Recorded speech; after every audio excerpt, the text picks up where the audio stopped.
மத்திய அமைச்சர் அமித்ஷா மன்னிப்பு கேட்பதுடன் தனது பதவியை ராஜினாமா செய்ய வேண்டும் என எதிர்க்கட்சிகள் மீண்டும் ஆர்ப்பாட்டத்தில் ஈடுபட்டது. இதனால் மக்களவை மதியம் 2 மணி வரை ஒத்திவைக்கப்படுவதாக அவைத் தலைவர் ஓம் பிர்லா அறிவித்தார். இதனைத் தொடர்ந்து எதிர்க்கட்சிகளின் அமளியால் மாநிலங்களவையும் முடங்கியது. இதனால் அவையை அதன் தலைவர் ஜெகதீப் தன்கர் மதியம் 2 மணி வரை ஒத்திவைப்பதாக அறிவித்தார்.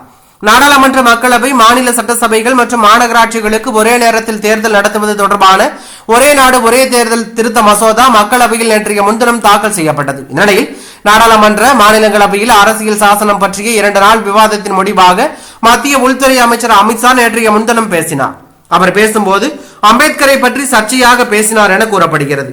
அம்பேத்கர் பற்றி அமித்ஷா பேசியது அரசியல் வட்டாரங்களிடையே சர்ச்சையை ஏற்படுத்தியது.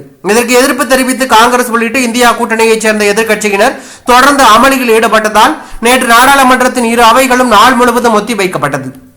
இந்த நிலையில் இன்று காலை 11 மணி அளவில் நாடாளுமன்றத்தின் 2 அவைகளும் தொடங்கின. அப்போது மத்திய அமைச்சர் அமித்ஷா மன்னிப்பு கேட்பதுடன் தனது பதவியை ராஜினாமா செய்ய வேண்டும் என எதிர்க்கட்சிகள் மீண்டும் ஆர்ப்பாட்டத்தில் ஈடுபட்டார்கள். இதனால் மக்களவை மதியம் 2 மணி வரை ஒத்திவைக்கப்படுவதாக அவைத் தலைவர் ஓம் பிர்லா அறிவித்தார். இதனைத் தொடர்ந்து எதிர்க்கட்சிகளின் அமளியால் மாநிலங்களவையும் முடங்கியது. இதனால் அவைத் தலைவர் ஜெகதீப் தன்கர் மதியம் 2 மணி வரை ஒத்திவைப்பதாக அறிவித்துள்ளது பரபரப்பையும் அதிர்ச்சியும் ஏற்படுத்தியுள்ளது.